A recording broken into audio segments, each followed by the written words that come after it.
assuming everything wants to work right tonight. We are live and here on a wonderful day trying to talk sense into the trucking industry. Let me ask you a question, guys. Do you honestly put any faith in media when it comes to what's going on with the trucking industry? Do you guys really listen to what it is they have to say?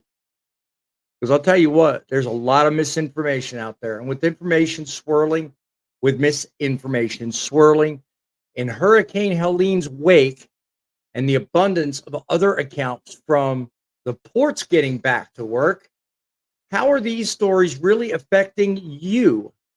Well, tonight we're going to dive into that. We're going to dive into a few other issues that I see as abundantly important and things you need to know about when it comes to news. Do you rely on the news media? Or have you found a new place to get your information and make it count? Well, we're going to try and convince you that the right place to go is Truckin' Frontlines.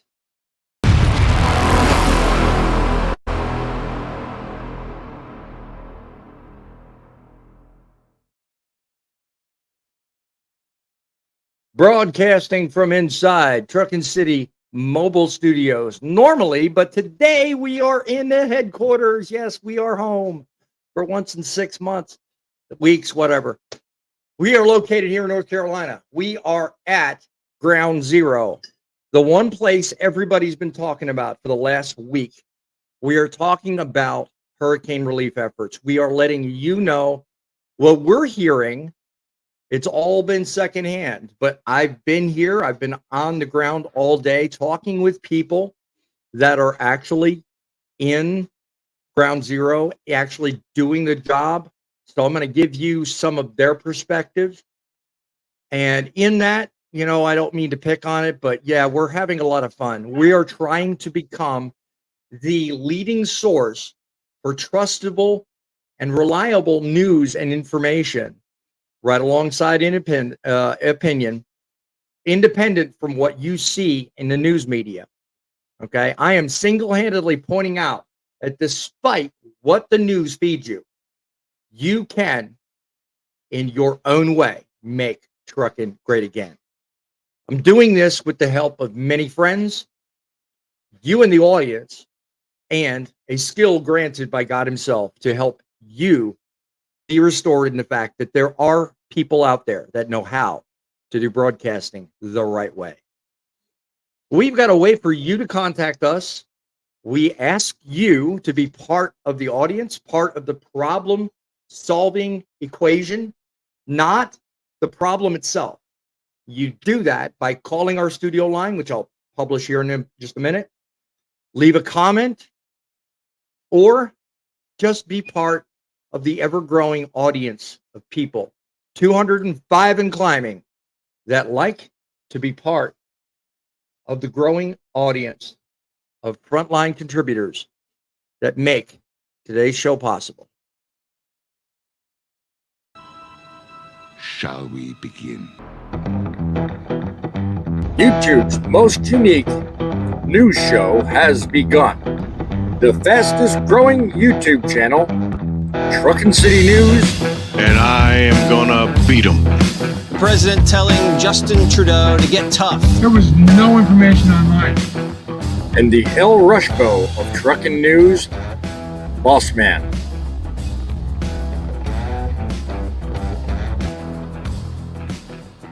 (860-785-3547) is the line you can use to contact me. Email your stories, your thoughts, your concerns to thatstruckinnews@outlook.com. We are here week after week, day after day, with both live shows and videos, trying to give you the honest perspective on what it's like in the trucking world, giving you on-the-ground perspective of not only things like trucking strikes, trucking protests, but hurricanes, events, good rates, bad rates, good loads, bad loads, you name it. We are putting it here for you. And it's not just me doing this. I have a qualified, and I do mean very qualified, panel of people with over 150. I see right here. I have 100. I'm going to update this because this is way behind that. 150 years worth of experience combined with everything going on. People, we have a panel here of people that know their stuff. They want to do nothing but help you. So it's in your best interest, if you have time and you're watching this program right now, go down below, subscribe, like the program. Please send YouTube the right signals. I'm looking to grow. I'm looking to become something no one else has. I want to become a show that you guys can readily rely on to understand what trucking's about, what's going on, and how to make the best out of the world in front of you. You can call our studio, 860-785-3547. Email our show. Let us know your thoughts on stories. Give us your perspective.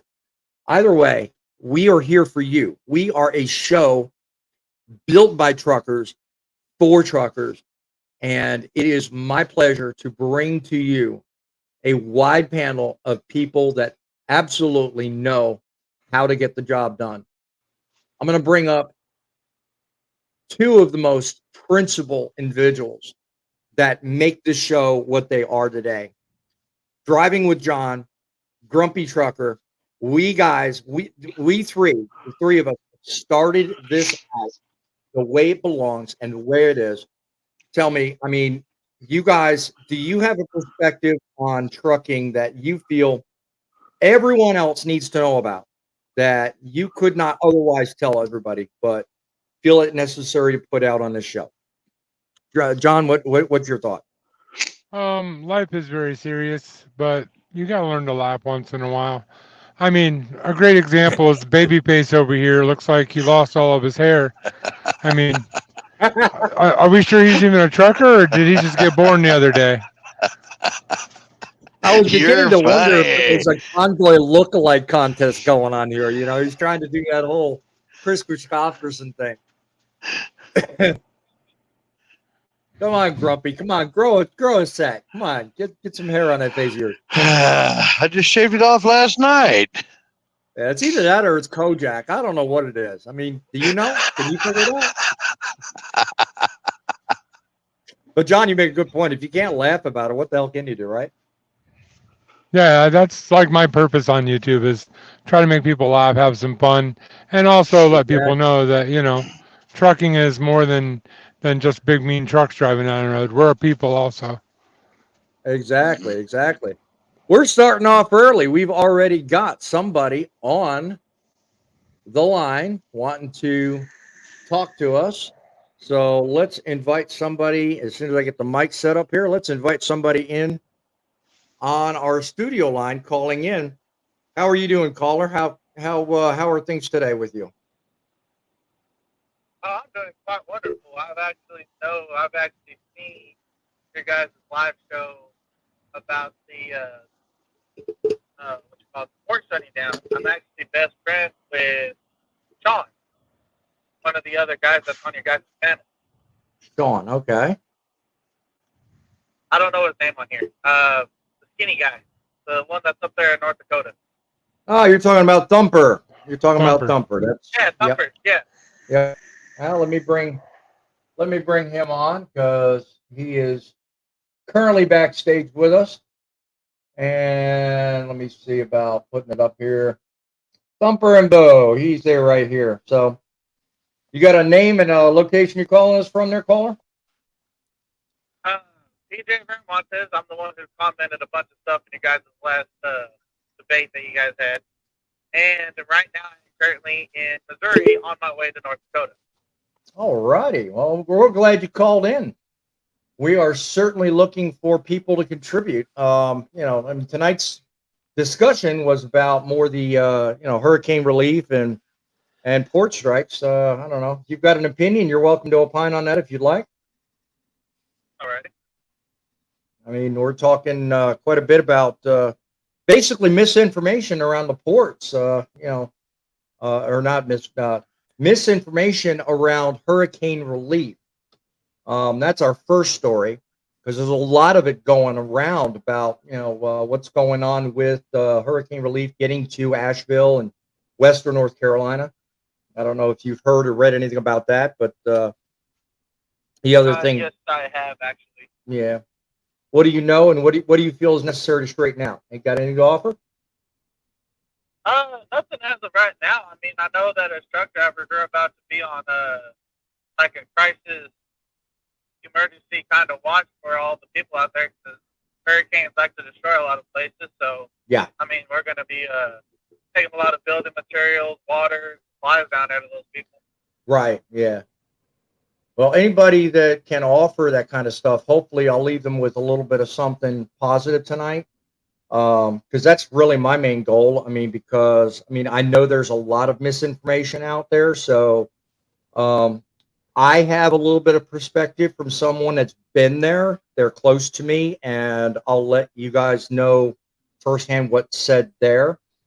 Of course, there's a lot of press going on about other bigger names, like Dolly Parton and others. But, aside from that, there's a lot of misinformation. So I want to make sure people understand exactly what is really going on.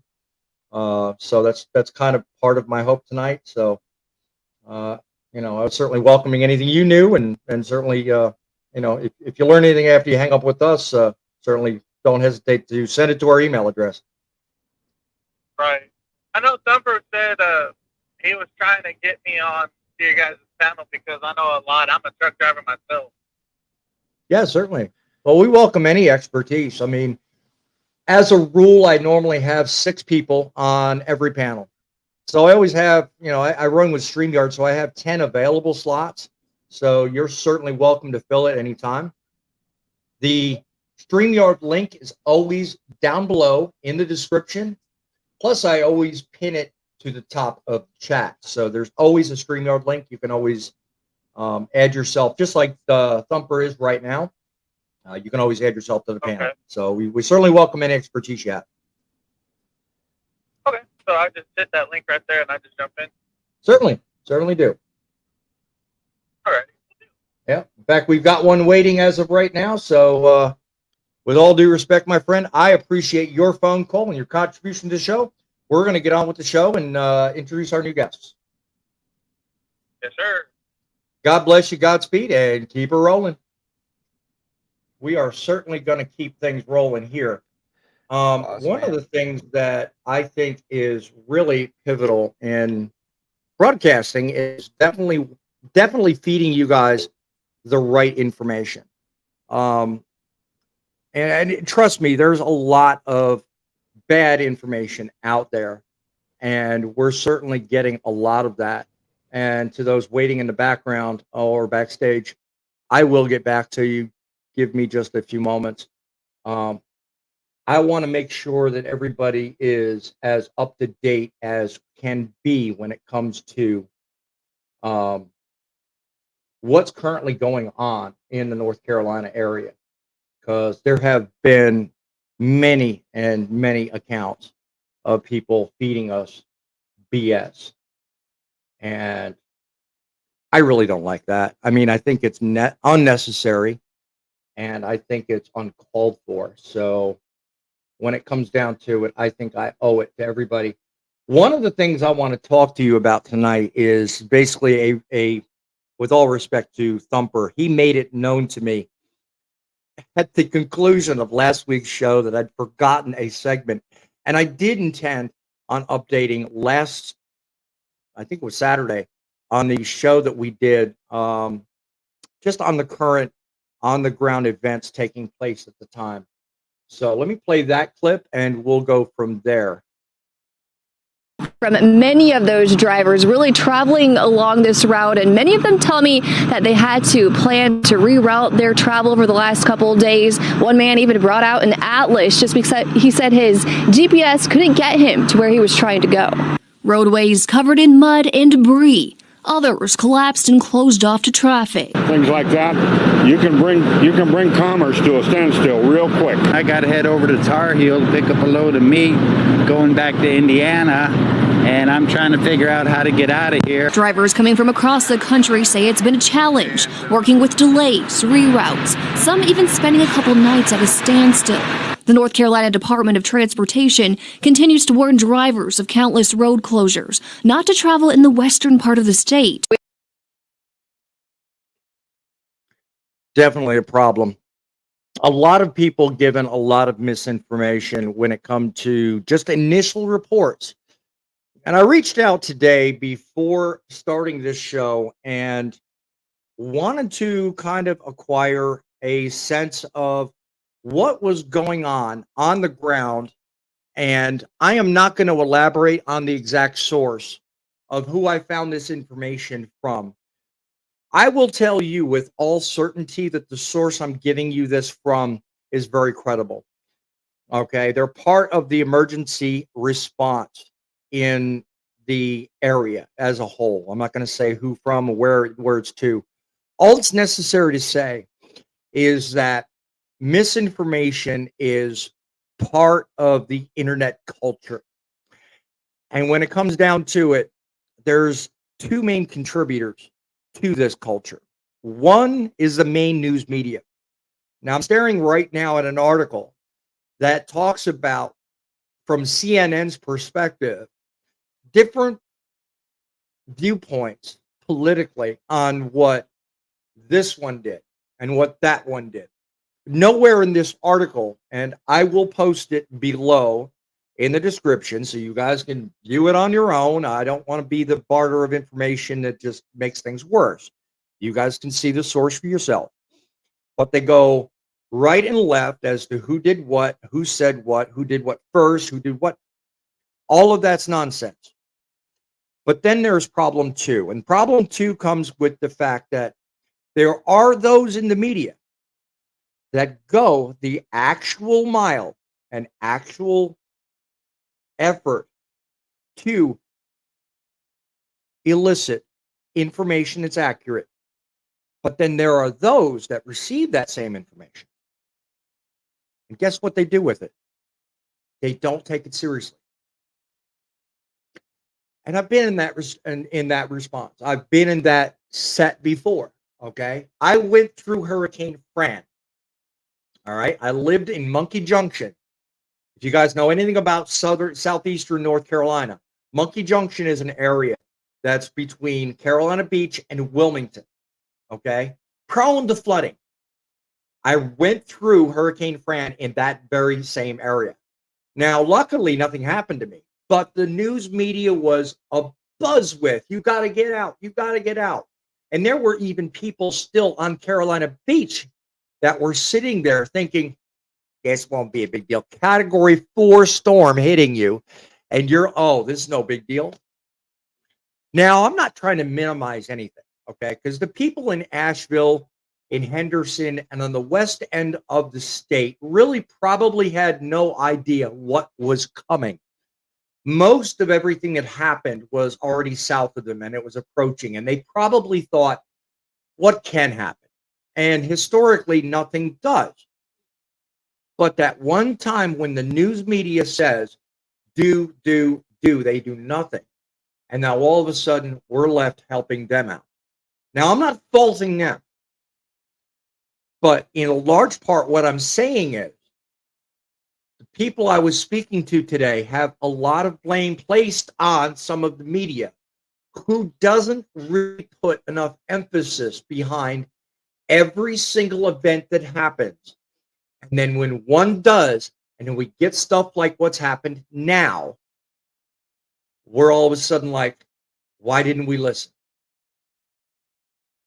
I mean, it's, Trump is actually accusing the Biden administration in one way. And then the Biden administration is coming back on them. And it's like, wait a minute, whoa, hold the phone a second. Wait a minute, time out. It's not about this guy and that guy. It's about what has historically happened all the way up to now. Everybody has the same routine. Everybody does the same thing. And now all of a sudden, complacency hits the deck. And now what are we doing? We're sitting here pointing fingers.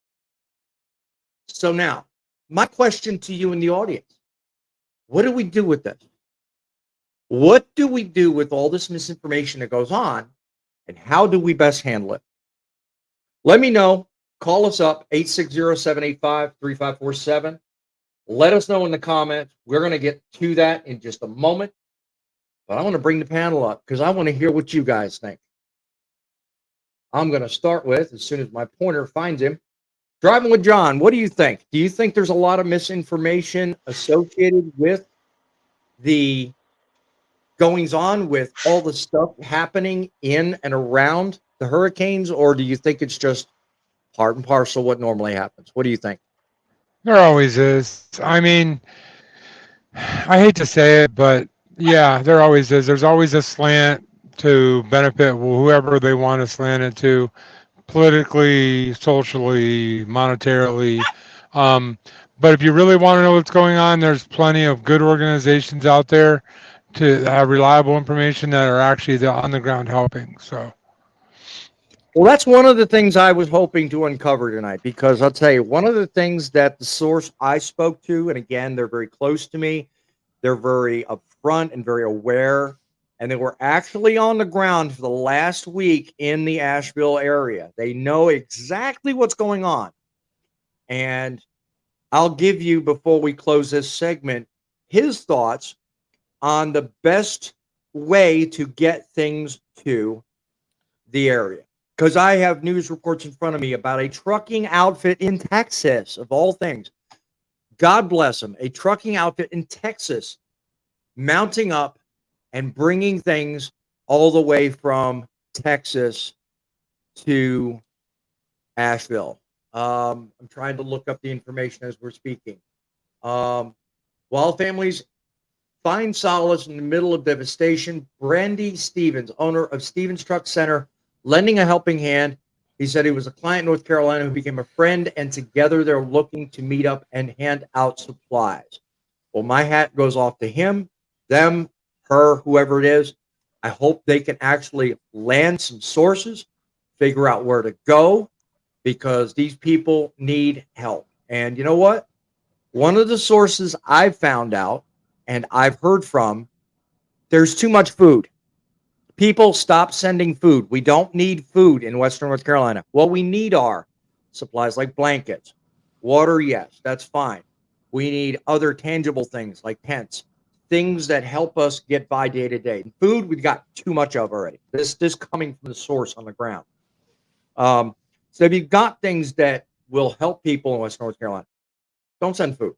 They've got more than enough. And the Red Cross and those sources that are on the ground, they already know they have enough there.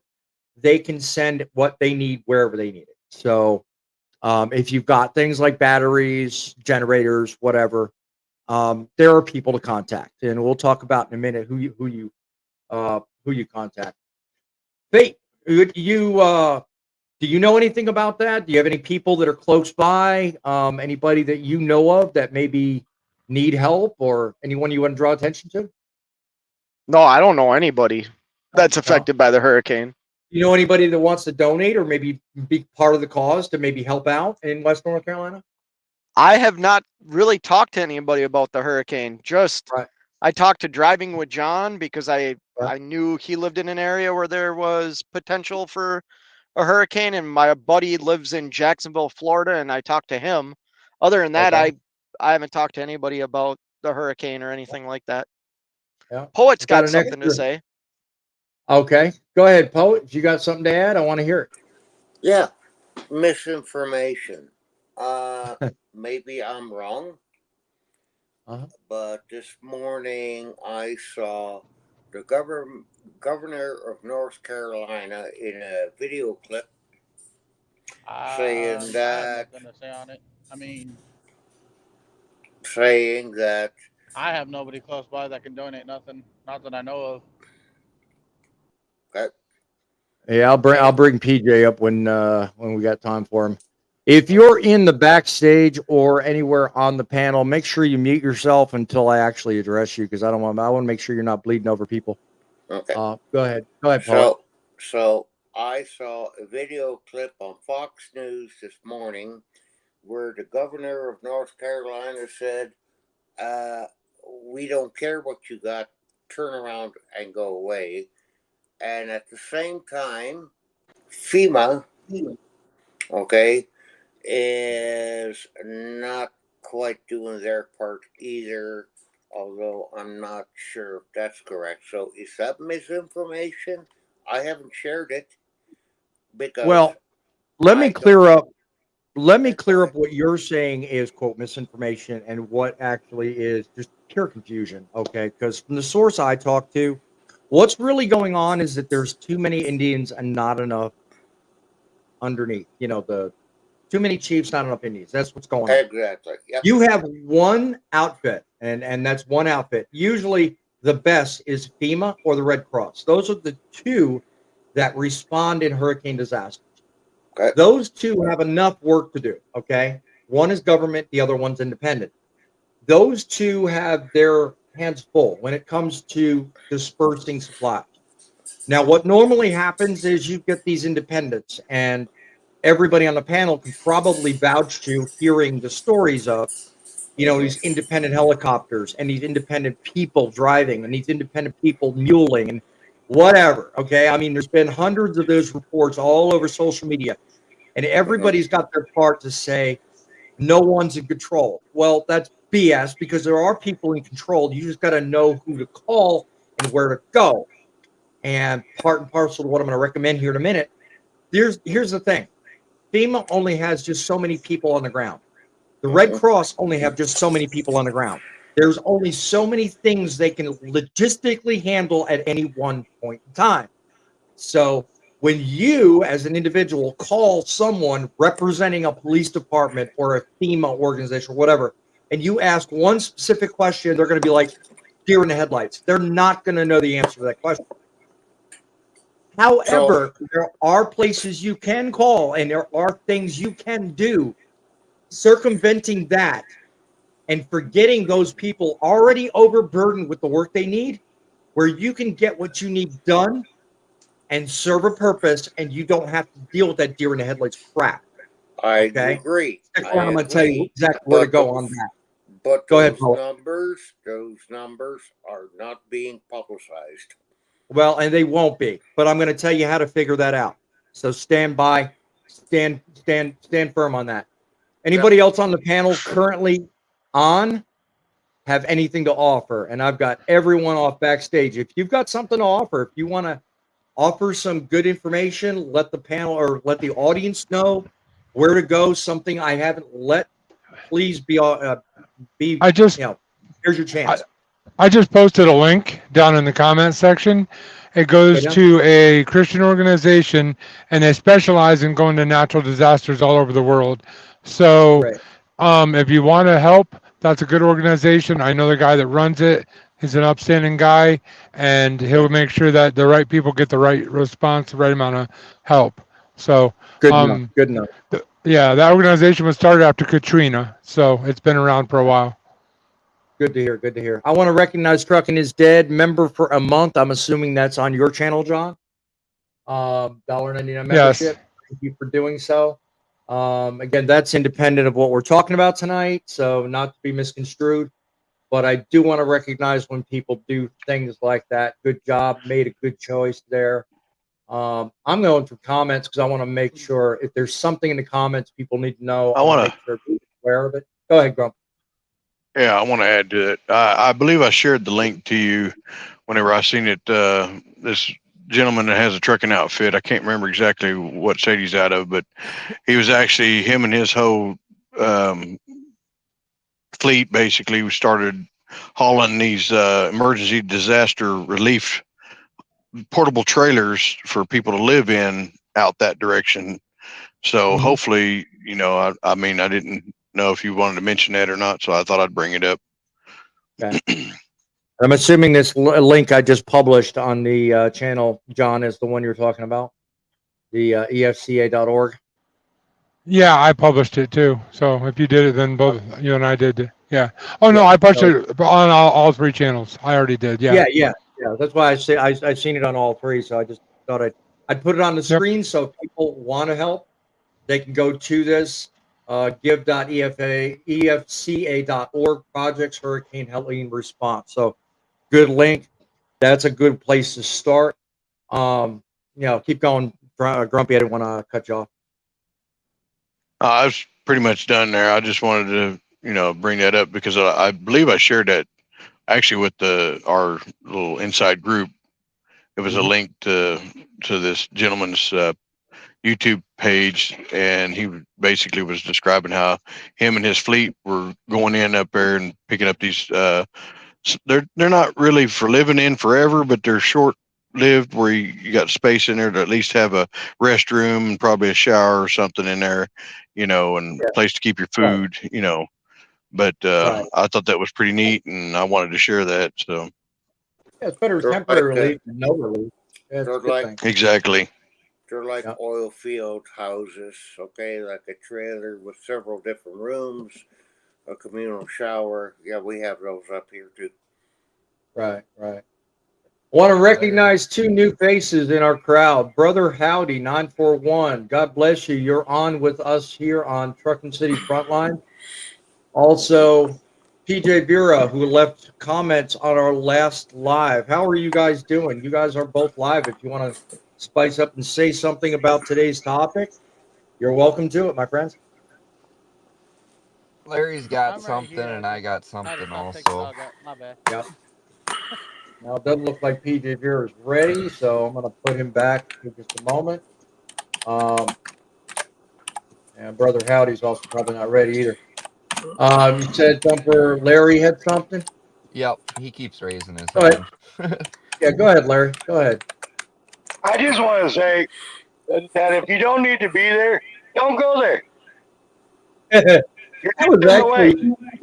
That was actually where I was just going to go. Thanks for stealing my thunder there, punk. No, I'll give it to you, man. Yeah, good point.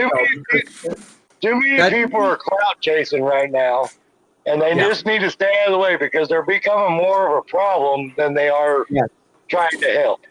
Yes, that is a good point. That is one of the points the source on the ground told me. It was a major problem. I even noticed it after Hurricane Fran because, that was a Category 4 storm. It made landfall between Wrightsville and Carolina Beaches.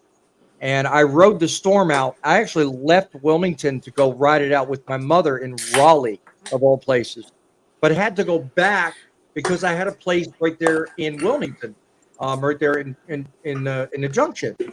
And just getting back, I noticed all these looky-loos with the cameras. Even back then, they had freaking cell phones and cameras.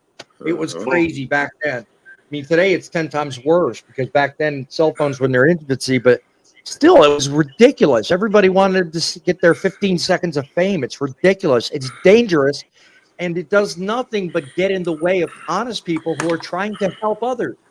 So, good point, Larry. Good point. I'm thanking you for bringing that up. Who else? I don't mean. No, go ahead, John. No. I was going to say, I don't mean to crack jokes in the middle of this serious conversation, but does Larry the trucker have wooden cabinets in his truck? Yes, I do. That's the first time you've seen that, John? Yes. Come on now.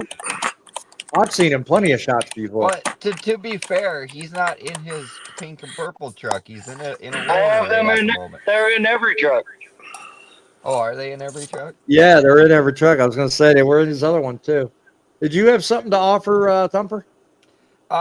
Yes, but it's not about it's natural disaster, but it's not about the hurricane. Okay. Well, by all means, offer it. The platform is for you guys.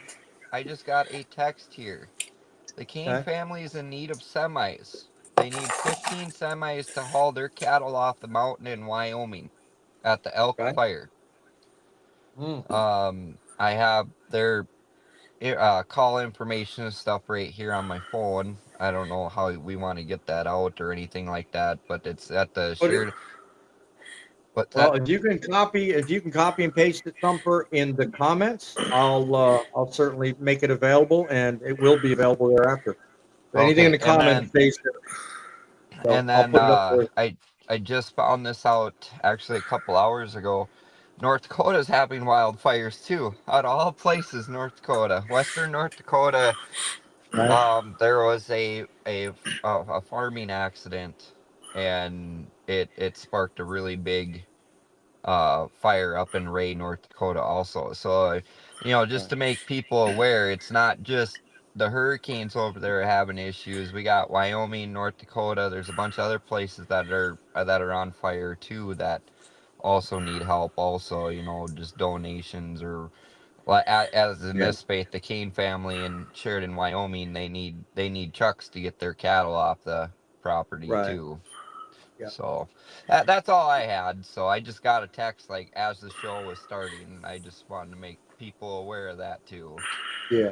Well, by all means, when you're able to, definitely go into the comment section, Thumper, and put the link in that, and certainly let anybody in the chat know what's going on with that. If they want to help, then you can provide the link to give them a place to do that.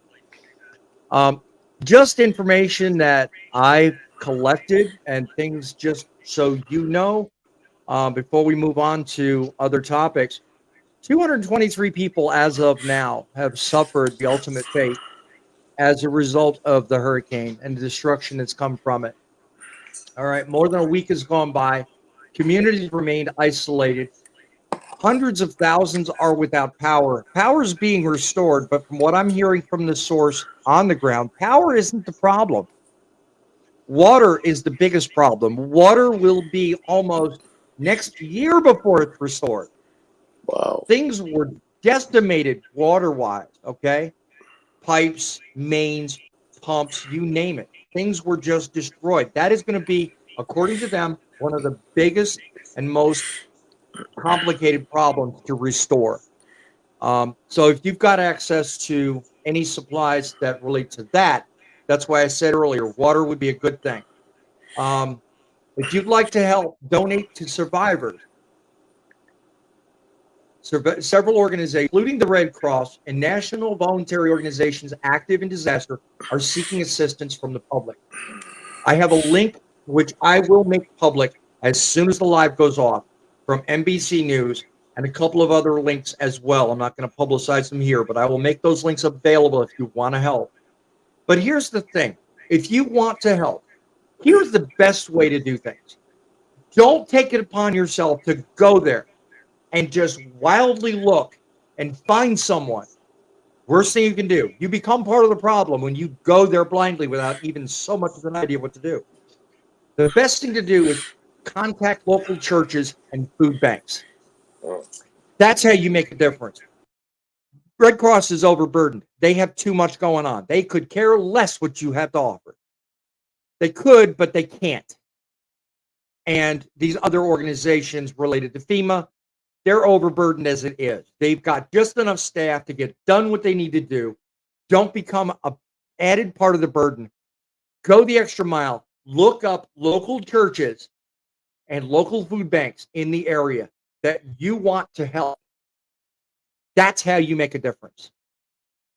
You can do more with a local food bank or church than you'll ever do with one of the outfits like the Red Cross or FEMA. You guys got anything else to add before I move on? All right, having said that, I am going to move on to spot number 2, where we're going to talk about something as equally energetic as what we've been talking about tonight. So hang tight, my friends. It gets good from here.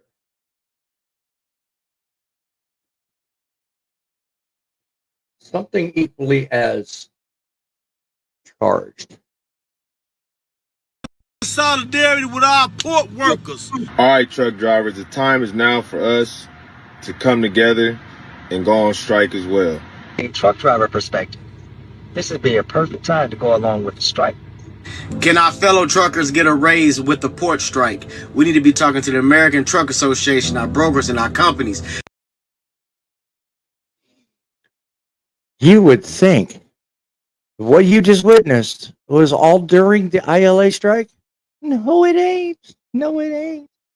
This stuff actually comes from a source of people that aren't done. They want to make things even more charged and more, shall we say, aggravating. They're not done with just the ILA. They want to make it even more political. They want to make it even more of a pain in the butt for us. They want to go that extra mile, go beyond what the ILA ports have done. John, what do you know about this? I mean, obviously, I pulled that off of your Facebook. So, what do you know about this group of people that aren't satisfied with what the ILA port strike did? They want to take it a step Well, further. What do you know? basically, I was scrolling through TikTok, and I got 6 different truckers all spouting off that they wanted to go on strike, and it kind of keyed me a little bit. So I made that little short, and so there you have it. You go check it out if you want to see it, guys. I'm not feeling real well, so I'm checking out for the night. I'm sorry. All right. Well, John, we thank you for joining us. I appreciate you doing what you do, and we'll take your story in a moment. I thank you very much for joining us. Feel better, my friend. I Take guess a care, Mac John. Get can't to feeling cure better. everything. Be nice. Now, come on. I hope No, he I feels mean, better. yeah. So we all do. I mean, I'm of the opinion that you know what, the strike is over with. They got what they wanted. They won. They didn't get everything they wanted, but you know what? Let's move on and make life better. Let's make trucking great again. How the heck can people do that when you know what? What's given them wasn't good enough? What does it take? What does it take to make a person satisfied? Do you want the golden ticket? Do you want, um, 350 a mile? What is it you're looking for? I mean, what do you think, guys? What do you think they want? I mean, do you think it's just, um, and I mean, I can guess all day long, but what do you think it's all about? Yeah, I'm gonna go with this one first, if you don't mind. Hey, man, go. You know, everybody's wanting more money, but what are they gonna do? Pull it out of their hats? Because I mean, it's just not gonna happen. I mean, yeah, we all need a little bit extra money than what we're getting already, but you know, we don't have all these I call crybaby unions that are going to represent us unless you are part of one. So Do we it's necessarily not need a going to. union? No. No, What but good is going a on union this, going to do? What good is a union going going to on do a it? strike like those guys are talking about, what's that going to solve too? You know, they're Yeah. thinking of themselves and not thinking about how we are the ones out here working to deliver the goods for others. You know, and I don't like that. Don't think of just yourself. Quit being greedy. And that's what it is greed. Pure, Yeah. unadulterated greed. Yep. Let me read a quote from a story out of a South Carolina publication. The fact that the freight rates are so low and the ILA shutdown had impact on what was already a tight situation. And that situation is now tighter. Okay. We appreciate the ILA for taking their stand. So now we've decided to take a stand and ask the brokers and the carriers to do their part and help drivers increase their pay as well. What is it they're looking for that they can't already provide themselves? When it comes to running a trucking business, have they not thought of the broader implications about, well, maybe if they're not asked, or maybe if the carriers and brokers aren't paying them the $2 a mile rate they're asking for, what is it they're not doing to get that? Is it all them, or can there be some accountability the other direction? I think it's. I think it's you're all sides. well. I'm gonna point this one. I'm gonna put you on the hot seat here, Faye. You're always one for self accountability. You know, if you, as an individual running a business, want to have an expectation for, let's say, hypothetically, $2 a mile, what are you doing? You know, and all these people are talking about, well, let's strike, let's do this, let's do that. Well, okay, that's all great at the end of the day, but what are you doing to earn the respect of that $2 a mile rate you're asking for?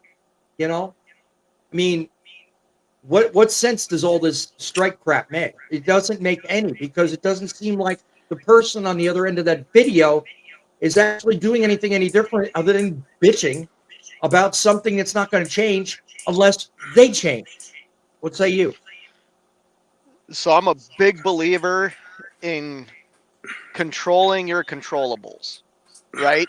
Like, as a small business owner, everybody should mute their mic. This is what I was talking about. Like, we have like Yeah. coughing and stuff. Yeah.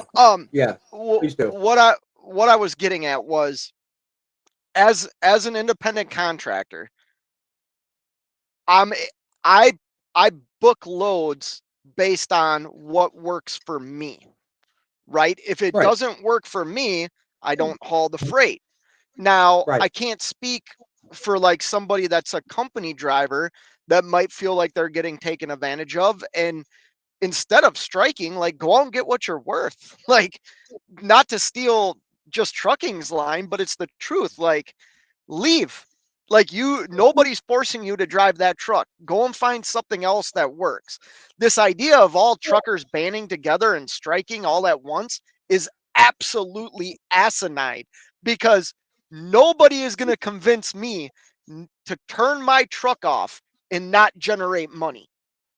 Right. Nobody's going Well, to look at convince this. me to do If you that. can see this, I probably can't zoom in enough, but what I'm looking at right now is a underneath that black thing where it says invitation, free to, it says we're trying to get what we deserve. Well, what the hell is that? I mean, think about it. What is it these people think they deserve on this whole strike thing that makes what they're doing worth it? It's gonna, as John pointed out earlier, all it's gonna do is make us look like the terrorists we really are and serve no one in the end. So I was in You the know? union for 13 and a half years. I get why Yeah. unions exist, right? Right. Right. I'm not a fan of the union. I hope No. I never am in a union ever again. But Right. like, what you might want, boss man, is Yeah. different than what I want. You know what I'm saying? Like, Yeah. we're never going to be on the same page. You know what No. I mean? And I don't think No. anybody is ever on the same page. I am, if you follow my channel at all, you have never heard me complain about the freight market. Has it been No. slow? It's been slow, yes. And I've said Yeah. that, hey, there's no freight in this area. That's not Yeah. complaining. That's No. stating a fact. That's true. That's very true. Right. I can honestly say I haven't hauled any cheap freight, because the freight that I haul works for me and my business. I haven't It hauled does. cheap freight. I don't know what this cheap freight thing is. You No. know what I mean?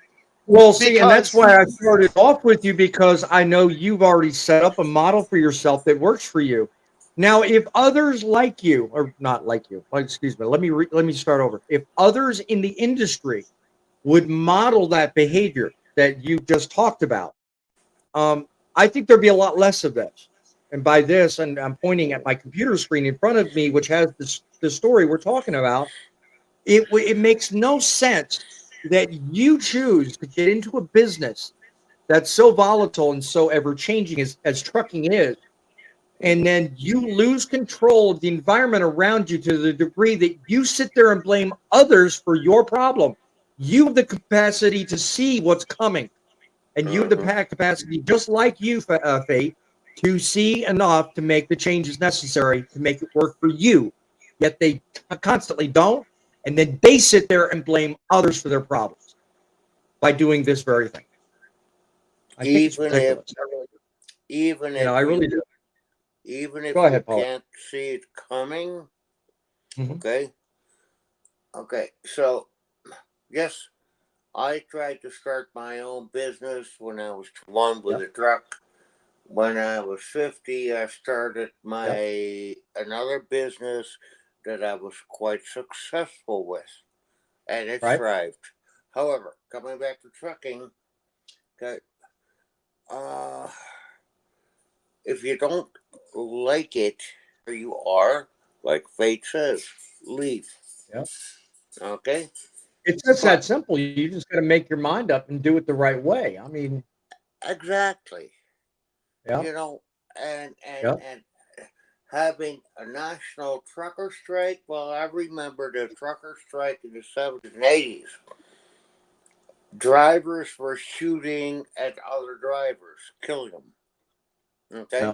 Because they were company drivers, they couldn't shut down. Okay? So maybe could have shut down. Mm-hmm. Who knows? But Who in wants to the take a end, stab at Cassie's question? How do you think strikes will affect rates? Well, I don't think they're going to affect them negatively. That's for darn sure. apparently Does not. anybody want to take a stab at that? They're not gonna change, okay, for the worse because of the strike. And if they're gonna get any better, it'll be a minuscule amount of cents per mile or cents per 1,000 pounds or cents per trailer load. It's not gonna make a difference because Anybody else? Anybody else want to offer their opinion? Go ahead, Little John. Larry, go ahead, man. What you What think? strike? The strike's already over. Go back to Well, work. I mean, well, and do you think what's happened is going to affect rates at all? I mean, think about it. Anytime there's any kind of backlog that holds back freight, there is an effect, isn't there? I think that's the point that Cassie's It's going trying to to just make. take more trucks to move that freight. That's all it's going to do. Get your butt Okay, in but there what and go to happens? work. Quit bitching Well, about it true. and go to work. Well, I don't think that's the point she's trying to make. If I'm assuming Cassie to be a female, I think the point you're making is anytime a strike occurs, there's always an effect of one kind or another in what happens in our daily lives. Now, whether that's Larry, rates or whether that's capacity, there's an effect one way or the other. We've got a caller on the line. Let's say hello to them. Caller, okay. give us your name and where you're calling from. Oh, I'm a regular. It's Chris. How's everybody doing? We're doing great. How about yourself? I'm doing pretty good. I'm at home right now. But, I just thought I'd put my 2 cents in.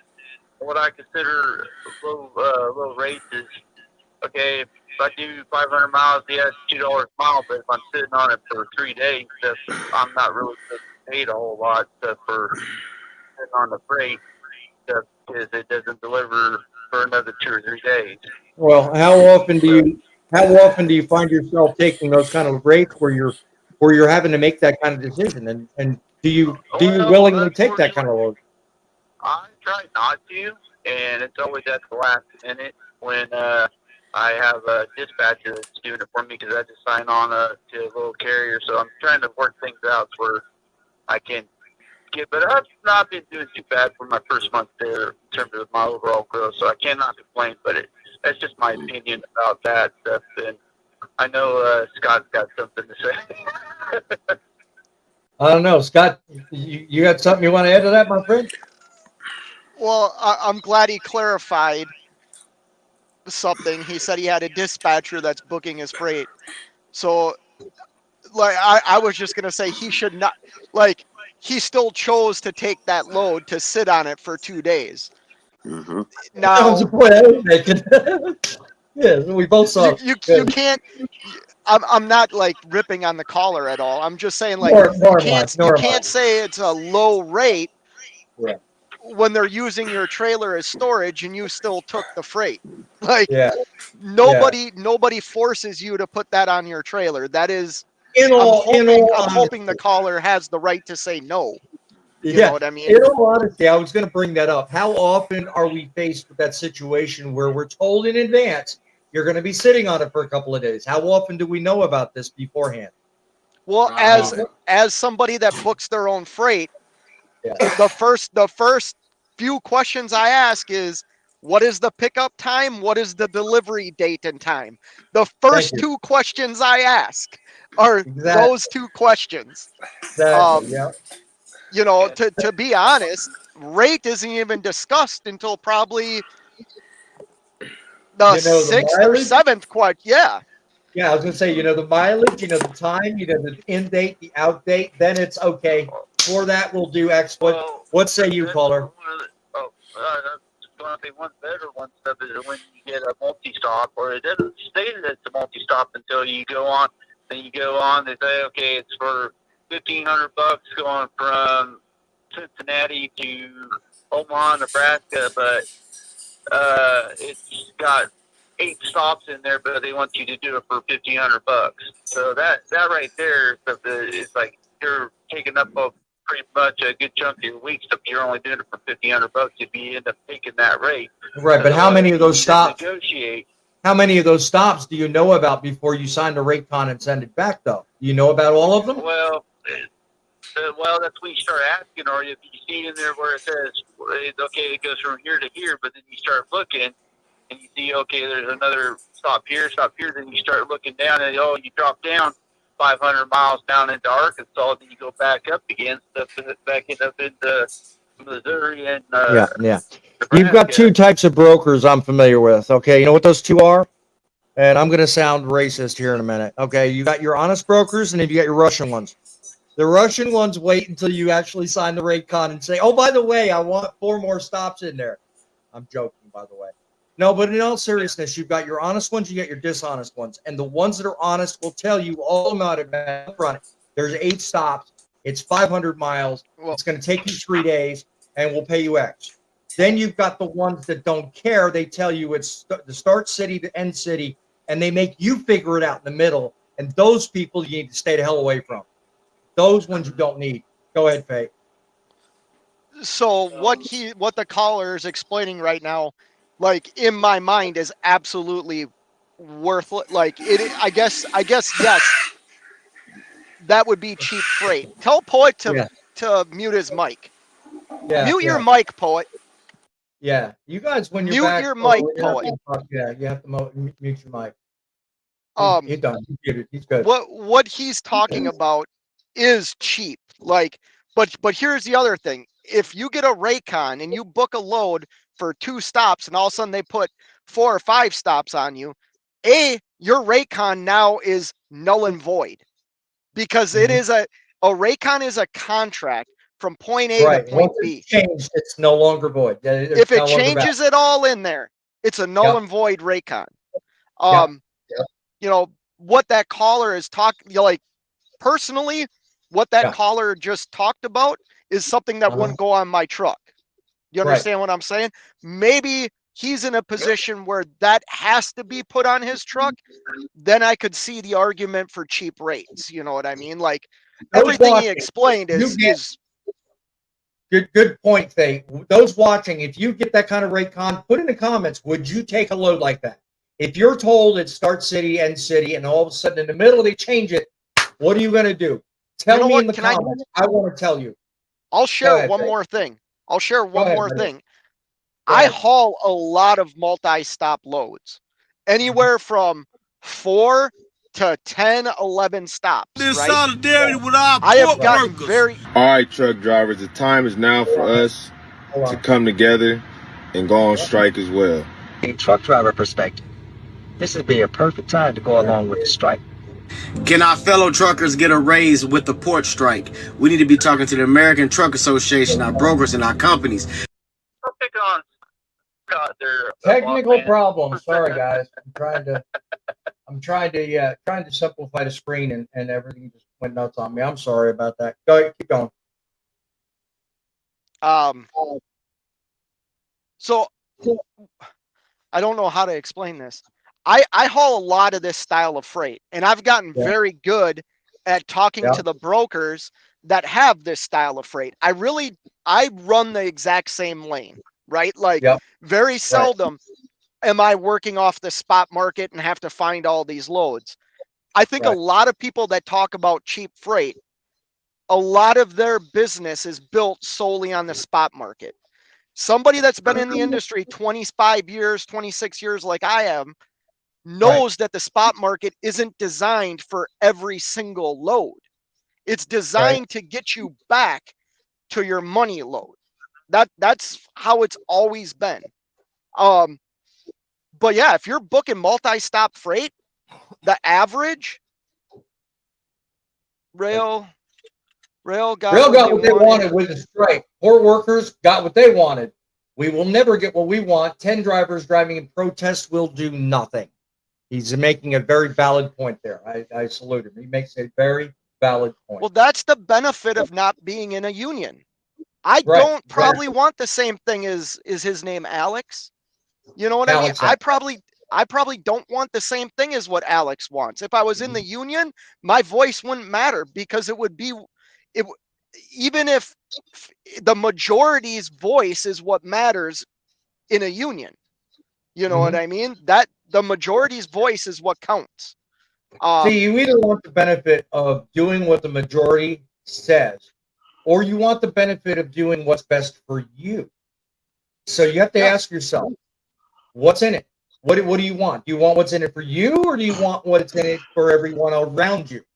That's where the whole crux of this thing. Now, these people coming out and going to New Orleans and I think there's another. I'm staring at an article right now about people out of South Charleston doing the same crap. You know, Grumpy. I mean, everybody all over the place. Say again. Caller, go ahead. No, I said Grumpy has something. I'll get off here and stuff and everything, but you guys have a good evening and everything. Well, I appreciate you calling. Hey, sir. Hold on. Can I talk to the guy real quick? Yeah. Wait. Fate has something to add to you, my friend. Go ahead, Fate.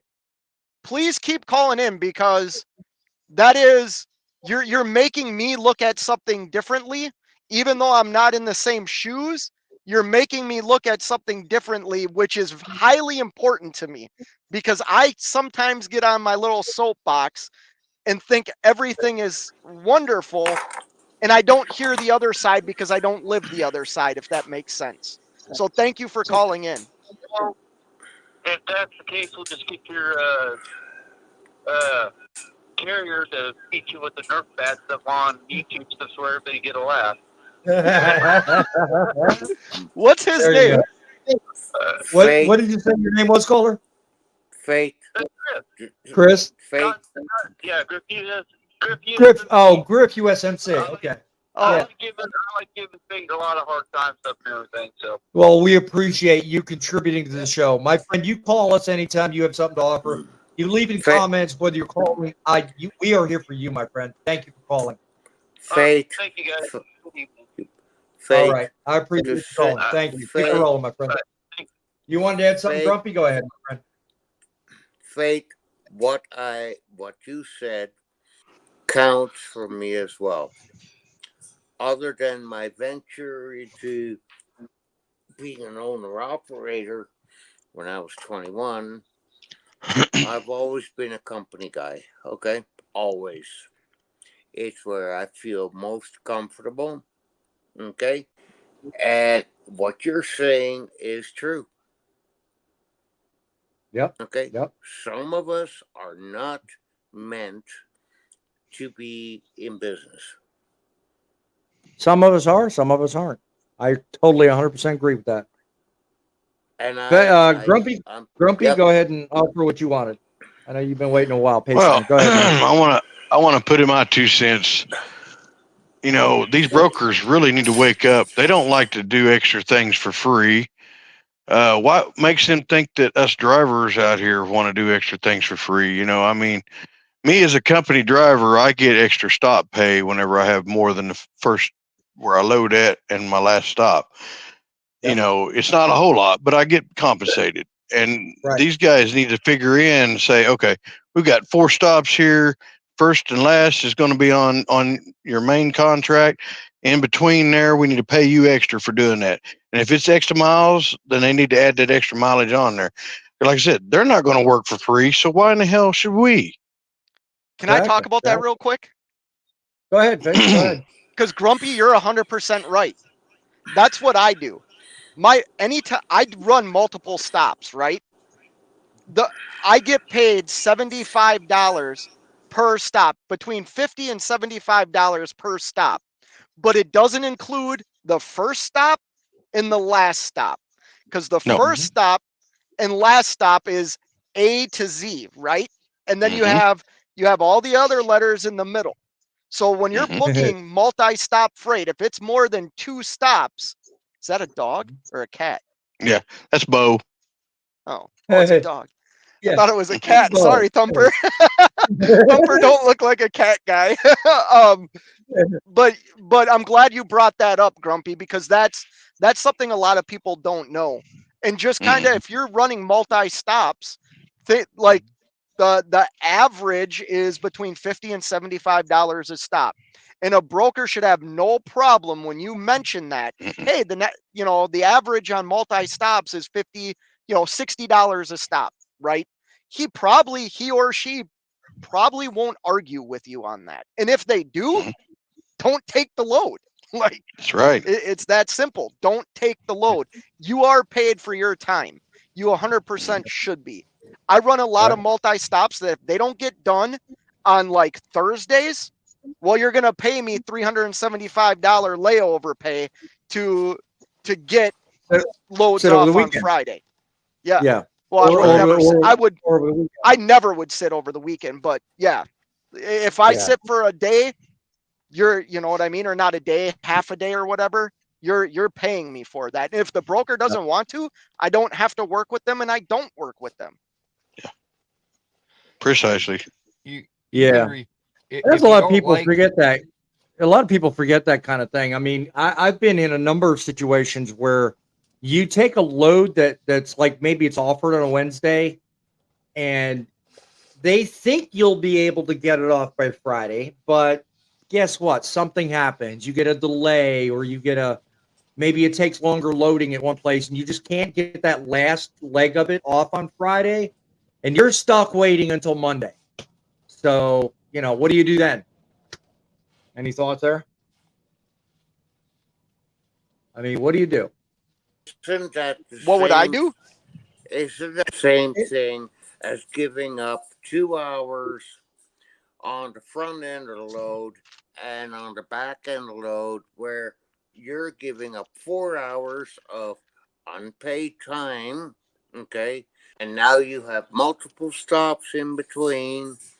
Sometimes you have to but what I'm talking right, but what I'm talking about is stuff you already know up front. It's like Faith said, okay, we know in advance when we see the rate con in front of us what we're getting.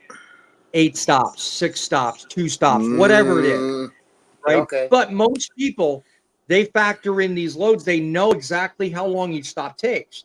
Like most of the loads that Faith and John do, they're all, okay, a couple hours or an hour or whatever, whatever, because you already know temperatures, locations, people, load, labor, that kind of thing.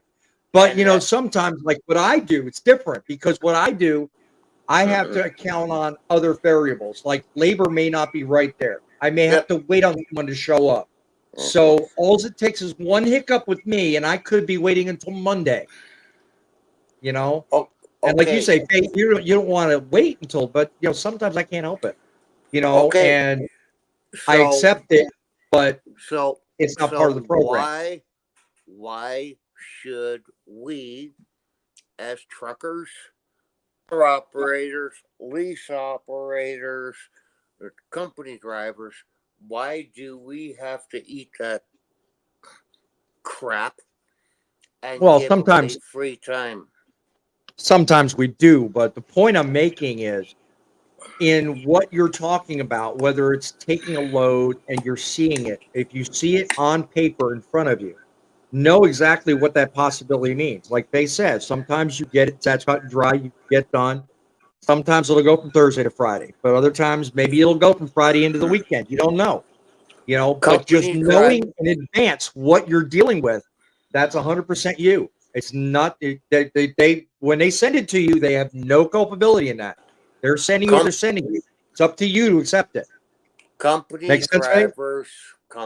drivers don't see those contracts, and company drivers, as a rule, don't have a choice. Driving a company truck. Well, they're not paid. They're not paid to the capacity that they have any choice. They're just sent what they're sent. Now, people like Faith, people like myself, people like John, we have the responsibility of making that call. We see that rate. We have to make that decision. A company driver don't have to.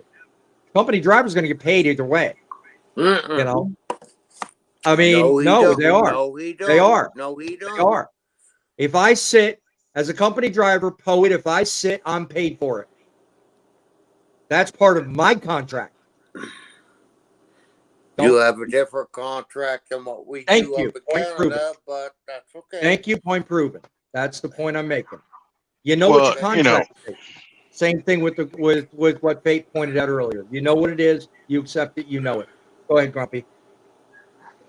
As company driver, I've done a lot, and some places like, okay, this place I work for, technically I have a choice. If they send me a load and I don't want to take it, they're not going to force me to take it.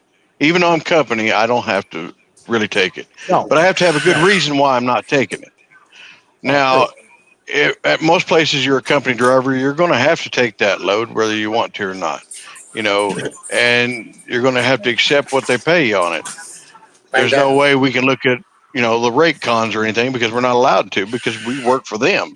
But now someone is like Fate and John, they're going to have rate cons because they're actually running their own equipment, so they're going to want to know this stuff. And when you start factoring in detention time and layover time and stuff like that, if it happens, they're going to have to be compensated. I mean, now there's going to happen where there's traffic and stuff like that, you're not going to be able to get through, which is to be expected. Sometimes delays happen. But if it's something that's caused from a shipper or receiver, that's something we can't prevent. True. Very true. Couple of comments I want to highlight. In Rookie Trucker says, it depends on a repeat broker that I work with all the time or not. I would also negotiate with them that I'm doing them a favor, even considering negotiating at that point. Well, that's always fine, but until you get it on paper, you can renegotiate all you want, and it means nothing until you actually get it signed. So I don't know if you guys want to disagree with that or not, but he makes a good point. That's not the way it works up here. Yep. 7C, great that you joined us. Glad you were part of the show. Don't know the name, but you got some digging deeper. I don't know. Save the livestock. Probably related to what you were talking about. Oh, okay. All right. Wasn't sure, but I thought I'd query you about that. All right. So is that the link you were talking about?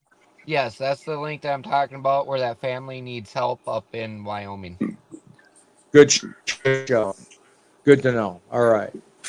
Got flies getting into my coffee. Get out of my coffee. Anyway, guys, I mean, any last thoughts on ways to negotiate, keep these brokers honest? What do you want to, anybody want to add something? Go ahead, Larry. You don't have to wave, just say something. Boy. Don't people realize whenever they look at a company and they say forced dispatch, they have no choice. That's right. Well, yeah, forced dispatch does do a lot, but my company that I drive for, even though I'm a lease guy, it's forced dispatch. Mm-hmm. Okay, so what does that to you mean? What does that mean to you? It means I'm moving. Well, no, when you're presented a load, with the words forced dispatch, does that mean you have the right to turn anything down? No. Mm-hmm. I have to take every load that comes across because that requires either that or you're going to see it. Okay. Forced dispatch means here's the load, there's your destination. We're going to tell you how you're going to get to your destination. Don't be late. Fate, I'm going to get to you in a second. Let me ask you one important question, and maybe I'm dogging you, Fate. I don't know. But let me ask you this, Larry. What sense does it make to have a, quote, forced dispatch when you're paying a lease on a truck?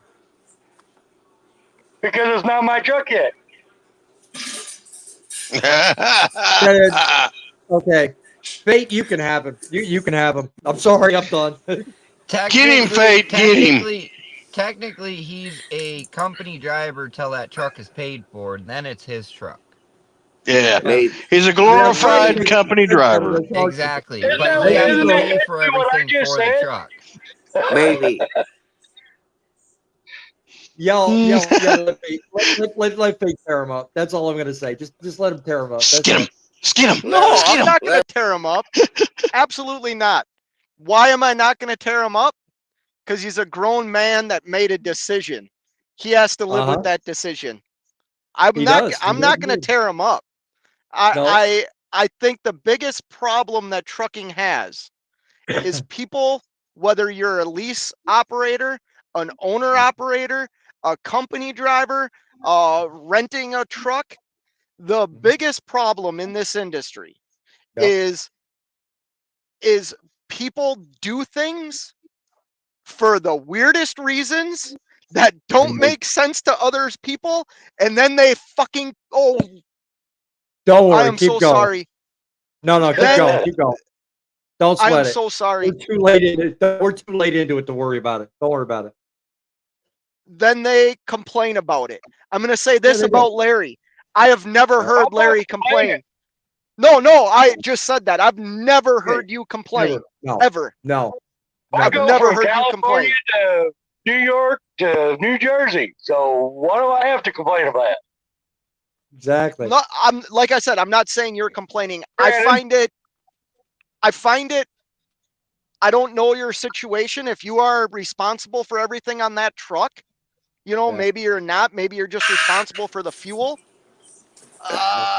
Like that's a tough position to be in, man, where you can't. I'm responsible for the fuel, the reefer, the product, everything. My company has they own the trucks, but we operate it. It's on me if the truck makes money or not. So Larry, it's not on you. It's on your company. It's on your company. Yeah. Like, I'm not trying to be rude to you. It's on your company. It's like you said.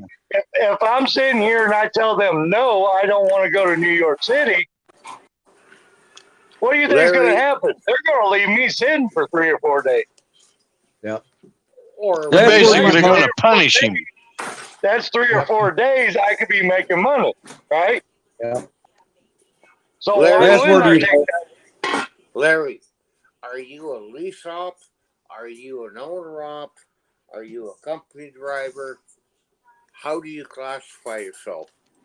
I'm a glorified company driver that pays all the expenses. Well, there's got to be a sensible option. I mean, you're either a company driver or you're a lease operator. There's one of the two. My name's on the lease contract that I signed when I started here. Okay.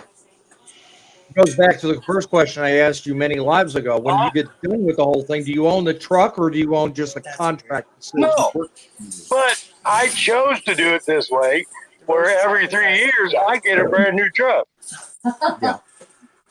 When? I don't have any desires to actually own the vehicle unless I could buy the truck outright. Right. Okay. If you want to stay with the company afterwards, you got to go somewhere else. When is that going to happen, Larry? When someone gives me $56,000 to buy a cab over. Yeah. So now we're right back into the bullshit of the. Hang on.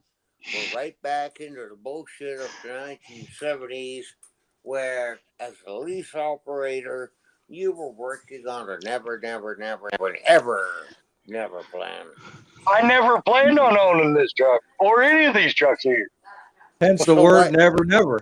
There is a means to my madness right now. So why did you? Wait a minute. Hold the phone. People. Yes. I'm the only one on this panel that has the claim to fame to make that statement. I am the only one that can actually say I have a method to my madness. You people have no right taking that from me. Sorry. I will not let you do that. You will not do that to me. God damn it.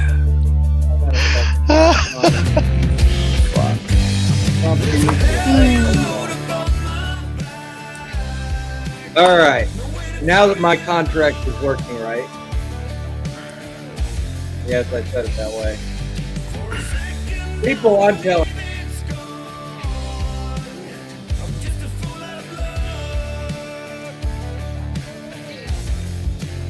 It don't matter what you do. You guys, you have a hell of a load in front of you. Make sure, if you want the dependable news given you, if you want it straight, you tune in right here. Follow Fate, follow Grumpy, follow Driving with John. All of us here, we look at you guys. You guys get it straight here. Subscribe, like us. We are looking out for you guys. Keep it rolling. That's all I'm going to tell you. Just keep it rolling.